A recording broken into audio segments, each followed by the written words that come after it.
सभी digital learner को मेरा प्यार भरा नमस्कार। आशा करता हूँ आप सभी खुश होंगे, स्वस्थ होंगे। दोस्तों, आज चैप्टर 5 में हम लोग मैसेज हाइडिंग को समझेंगे, जिसमें ये आप समझेंगे कि जो हैकर्स होते हैं, कई बार जो आप नॉर्मल फाइल को समझ रहे होते हैं, चाहे वो फोटो हो चाहे वो वीडियो हो, उसके अंदर कई बार मैसेज इनक्रिप्ट करके भेज दिया जाता है और उस चीज़ को हमें डिक्रिप्ट करना बहुत ज़्यादा ज़रूरी है या फिर हमें समझना बहुत ज़रूरी है। और उस चीज़ को कैसे किया जाता है, हम दोनों प्रोसेस को समझेंगे कि कैसे मैसेज हाइड किया जाता है और कैसे हम सब किसी टूल को यूज़ करके ये निकाल सकते हैं कि जो भी नॉर्मल फाइल या नॉर्मल इमेज हमें लग रही है, नॉर्मल वीडियो फाइल लग रही है, उसके अंदर क्या कोई इनक्रिप्टेड मैसेज है या कोई नॉर्मल मैसेज भी है जो भेजा गया है from one source to other destination. ठीक है, तो चलिए स्टार्ट करते हैं। इसमें देखिए, जो हाइडिंग मैसेज होता है, इसमें सबसे पहले आपको ये समझना होगा कि इसको कहते क्या हैं। इसको स्टेनोग्राफी कहते हैं और स्टेनोग्राफी कोई एक ऐसी चीज़ नहीं है जो कंप्यूटर साइंस की दुनिया में ही आई है। ये हमारी हिस्ट्री में बहुत पहले से जुड़ा हुआ है। जैसे कि आप समझ सकते होंगे कि अगर हम जैसे कई बार ब्लैंक एक पेपर्स होते थे, है ना, ब्लैंक पेपर्स के अंदर कई हमारे हिडन मैसेज होते थे जो कि आप कैंडल लाइट के सामने जब उस पेपर को आप रखते थे, तभी वो आपको मैसेज दिखाई देते थे प्रॉपरली। ठीक है, तो ये एक तरीके से हुआ कि इन्फॉर्मेशन किस तरीके से हम हाइड करते हैं और उसका एक वे होता है जिसके थ्रू ही उस मैसेज को रीड किया जा सकता है, जो कि लोगों की दुनिया के सामने वो नॉर्मल है, पर वो नॉर्मल नहीं होता, उसके अंदर कुछ हिडन मैसेज होते हैं। ठीक है, तो ये स्टेनोग्राफी है और इंक्रिप्शन से थोड़ा डिफरेंट होता है। इंक्रिप्शन का मतलब एक तरीके से ये हो गया इनकोडिंग। जैसे ए बी सी आपने लिखा है, ठीक है, तो ए बी सी को आपने डी ई एफ लिख दिया है। मतलब अगर हम इसको इनक्रिप्ट करना चाहेंगे तो ए बी सी डी, मतलब 3 लेटर्स के बाद में डी आता है तो ए का ई हो जाता है। डिक्रिप्ट करना है तो ई को 3 लेटर पीछे जाएंगे तो ए हो जाएगा। ठीक है, तो ये इंक्रिप्शन होता है। स्टेनोग्राफी होता है इन्फॉर्मेशन को हाइड करना या किसी ऐसे सोर्स के साथ में इंफॉर्मेशन को भेज देना जो कि एक्चुअल सोर्स ना लग रहा हो उस इंफॉर्मेशन के लिए, पर उसमें कहीं ना कहीं वो हिडन हो। ठीक है, तो ये होता है स्टेनोग्राफी। ठीक, तो मेनली इसके 3 टाइप्स होते हैं, जैसे प्योर, सीक्रेट की, पब्लिक की। तो आई मीन जैसे आपने इंक्रिप्शन में देखा था कि इंक्रिप्शन में हम इंफॉर्मेशन को डिक्रिप्ट करना चाहते हैं, जबकि वो डिफरेंट है। यहाँ पे मैं इंफॉर्मेशन को हाइड कर रहा हूँ। जब इंफॉर्मेशन को हाइड कर रहा हूँ तो उसको रिवील करने का भी एक तरीका होता है।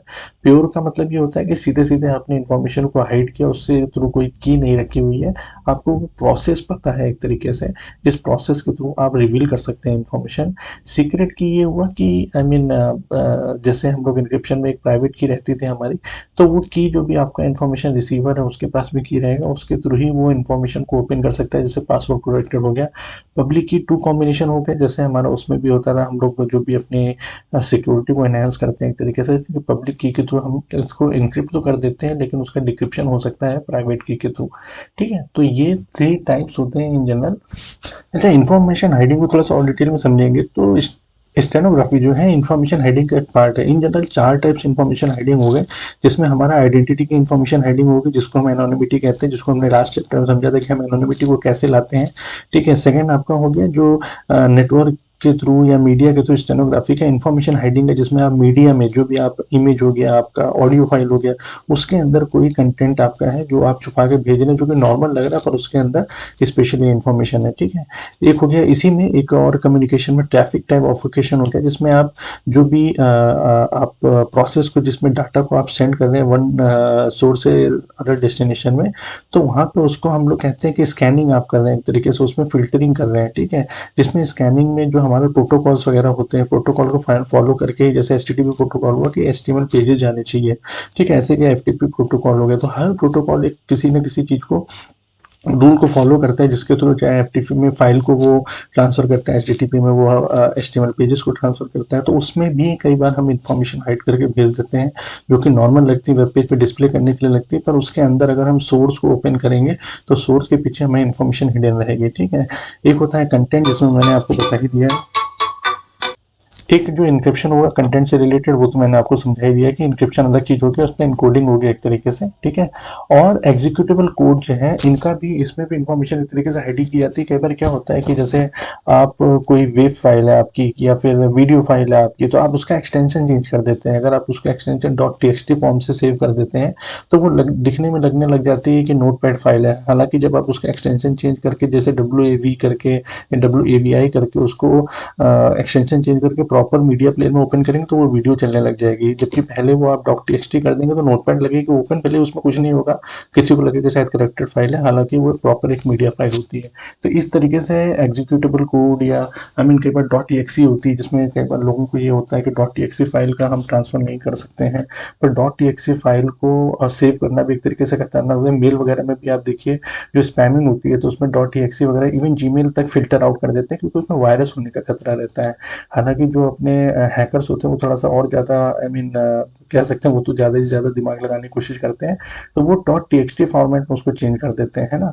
और .txt फॉर्मेट में चेंज होने से क्या होता है कि जो आपने सॉफ्टवेयर लिखा है .txt को फिल्टर आउट करने के लिए, तो तब भी वो फिल्टर आउट होके आपका .txt फाइल तो पास हो जाता है, तो वो एक खतरनाक चीज़ है, ठीक है। तो ये एक तरीके से भी एक्सटेंशन चेंज करके चीज़ें की जाती है। हालांकि अब आज के ज़माने में जितने भी सॉफ्टवेयर स्कैनिंग्स है, इमेज स्कैनिंग्स है, अच्छे ऑर्गेनाइजेशन वगैरह के, वो इन सब चीज़ों को भी ट्रैक कर लेते हैं। वो ये देखने की कोशिश करते हैं कि जो टेक्स्ट फाइल है उसके अंदर जो कंटेंट है वो प्रॉपर टेक्स्ट हो, ना कि कुछ और उसमें हमारे स्पेशल कैरेक्टर्स वगैरह या स्पेशल इनकोडिंग वगैरह हो। इसीलिए वहाँ पर UTF-8 या UTF-16 टाइप की जो कोडिंग होती है कैरेक्टर्स की, उनको फॉलो करके वेरिफिकेशन किया जाता है, ठीक है। तो ये आपका इन्फॉर्मेशन हाइडिंग से रिलेटेड चीज़ें हो गई। अब थोड़ा सा हैंड्स ऑन करने की कोशिश करते हैं कि मैं आपको विंडो में दिखाता हूँ कि कैसे एक नॉर्मल इमेज है जिसको ओपन करेंगे वो नॉर्मल इमेज ही दिखेगी, लेकिन उसके अंदर आप चाहे तो टेक्स्ट को एम्बेड कर देंगे, ठीक है। और जब आप उसको नोटपैड में ओपन करेंगे तो वो जो एडिशनल टेक्स्ट है वो आपको वहाँ पे दिखाई देगा, ठीक है। और सेम वे एक टूल आता है लिनक्स में, काली लिनक्स में, जिसमें आपका स्टबो सूट होता है, उसमें आप जो भी सीक्रेट मैसेज, वो सिंपल UI टाइप से टूल होता है, इमेज को लीजिए, आपको सीक्रेट मैसेज को लिखिए, एम्बेड कर दीजिए, तो वो एक नई फाइल जनरेट कर देगा जिसके अंदर आपका इमेज होगा, ठीक है। तो मैं आपको विंडो में दिखा देता हूँ सिंपल तरीके से। जैसे मान लीजिए यहाँ पे एक ये PM फाइल है, एक PMDG क्लाउड है। अगर आप इसको ओपन करेंगे तो देखिए दोनों फाइल यहाँ पे प्रॉपरली ओपन होंगी, ठीक है।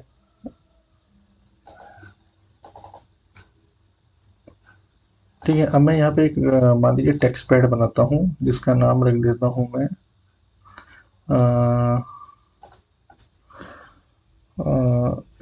मान लीजिए टेक्स्ट पैड ABC, ठीक है।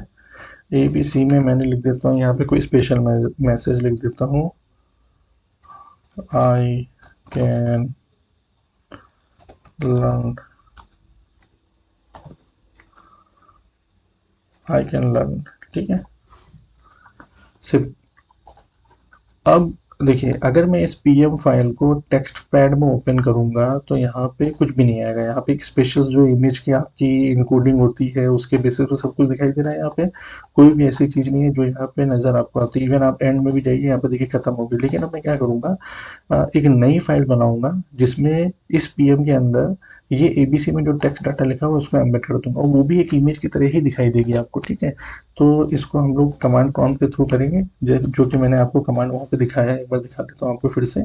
बहुत सिंपल सा कमांड है, इसमें देखिए क्या करना है, कॉपी -B और इमेज का नाम, उसके बाद टेक्स्ट फाइल का नाम आपको दे देना है, ठीक है। तो यहाँ पे हम लोग क्या करेंगे, कॉपी, इमेज का नाम हमारा क्या था, pm.jpg, और उसके साथ में हमारा टेक्स्ट फाइल जो है इमेज, यहाँ पे देखिए प्लस करके लिखा हुआ है, तो इसको इन्वर्टेड कॉमर्स में एक बार की पहले ले लेते हैं और हम इसको एम्बेड कर देंगे साथ में जो हमारा abc.txt था वो हो गया, ठीक है। अब यहाँ पे देखिए pm.jpg abc one file copied. अब यहाँ पे देखते हैं क्या रिजल्ट आया हमारा।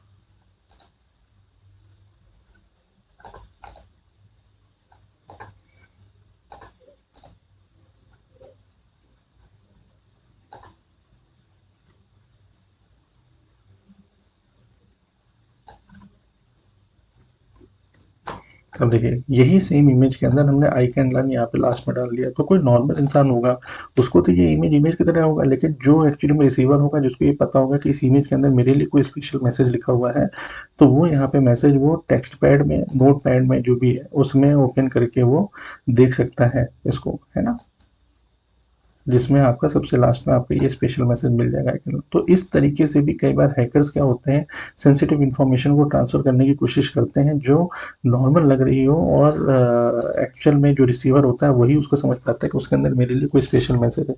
तो इस चीज़ को हम लोग पकड़ेंगे कैसे इस चीज़ को, है ना। तो जैसे मैंने दिखाया कि काली लिनक्स में इन जनरल स्टैको सूट को यूज़ किया जाता है, ठीक है? तो इसमें एक कमांड होता है कि आप काली लिनक्स में क्या करिए, जभी भी आपको कोई सस्पिशियस फाइल लग रही है, तो वहाँ पे आपको एक कमांड इसी टूल को यूज़ करके करना है, जिसमें आपको स्टैक हाइड करके है कमांड, स्टैक हाइड करके इन्फो फाइल का जिसका भी नाम है आपको स्टैक इन्फो फाइल नेम अगर आप देंगे, तो वो ये बता देगा हाँ इस इमेज या इस वीडियो फाइल के अंदर कोई स्पेशल टेक्स्ट मैसेज अलग से पड़ा हुआ है क्या नहीं। तो जब आपको वो पता लग जाएगा तो आप श्योर हो जाएंगे हाँ इसमें मेरे कुछ स्पेशल अलग से गया है, ठीक है। और उस डाटा को एक्सट्रैक्ट करना है तो वही स्टैक हाइड का टूल आप यूज करिए, stack hide extract dash S file, file का नेम दे दीजिए। स्टैक हाइड क्या है, एक्सटर्नल टूल होता है, आप डाउनलोड भी कर सकते हैं खाली लिनक्स वगैरह में, ठीक है। तो ये सारे फॉर्मेट को आपको आई मीन सपोर्ट करता है, जेपीजी हो, बीएमपी हो, वेब फाइल हो, मतलब ऑडियो वीडियो जो भी फाइल होगी उन सभी फाइल में अगर आपको स्पेशली पता लगाना है कि ये सस्पिशियस फाइल है, मुझे लगता है कि इसमें कोई स्पेशल मैसेज हैकर ने भेजा हुआ है, तो आप पहले उसको फाइंड आउट कर सकते हैं, श्योर कर सकते हैं हाँ गया है कि नहीं, फिर अगर एक्सट्रैक्ट करना चाहें तो वो एक्सट्रैक्ट भी इन कमांड के थ्रू आप कर सकते हैं, ठीक है। इनके अलावा कुछ और टूल भी होते हैं, फोरमोस्ट एक टूल होता है, इसके थ्रू भी आप जो भी उसका इंटरनल डाटा स्ट्रक्चर वगैरह जो भी होगा वो आप एक्सट्रैक्ट कर सकते हैं। मोस्टली ये पीएनजी इमेजेस में बहुत ज़्यादा अच्छा रिजल्ट देता है, तो आई मीन ये भी आप यूज़ कर सकते हैं। इसके अलावा ऑलरेडी एक बाय डिफ़ॉल्ट लिनक्स में आता है स्ट्रिंग्स करके, तो स्ट्रिंग्स का और उसके बाद फाइल नेम आप दे दीजिए साथ में, तो जो भी उसमें अलग से मैसेज पड़ा होगा उस इमेज के अलावा या वीडियो फाइल के अलावा, तो वो आपको एक्सट्रैक्ट करके कोड ये दे देगा, ठीक है। तो ये आई होप कि इंफॉर्मेशन आप लोगों के लिए काफ़ी हेल्पफुल हुई हो और आप समझ सकते हैं कि किस तरीके से आप इन सस्पिशियस फाइल से कोई अगर आई मीन हैकर ने स्पेशली कोडेड किया हुआ है मैसेज, तो कैसे उसको निकालेंगे, ठीक है। तो I hope still you have any query like I mean you can always mail me, WhatsApp me, I would love to answer you all. Thank you so much.